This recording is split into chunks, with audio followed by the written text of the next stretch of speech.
सांगली शहरातील विश्रामबाग परिसरात असलेल्या 100 फुटी रोडवरील शांतिवन चौक येथे एका नर्सरीमधील पत्रावजा शेडला रात्री 10:30च्या सुमारास अज्ञात कारणातून भीषण आग लागली।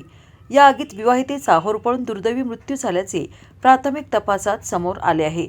निकिता शिव मनगुळी वय 25, मूळ राहणार कागवाड बसवनगर असे मृत महिलेचे नाव असून संशयित पती शिवगणपप्पा मनगुळे हा पसार झाला आहे।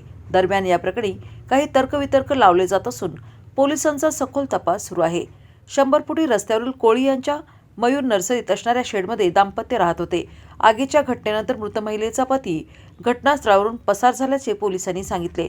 पत्र्याच्या शेडला बाहेरून कडी लावली होती। अग्निशमन दलाच्या जवानांनी पत्र्याचे शेड उचकडून आत प्रवेश करत आगीवर नियंत्रण मिळवले। ही घटना संशयास्पद असल्याचे प्रथमदर्शनी दिसून येते। त्या अनुषंगाने पोलिसांनी तपासाची चक्रे फिरवण्यास सुरुवात केली आहे। घटनास्थळी बघ्यांची मोठी गर्दी झाली होती।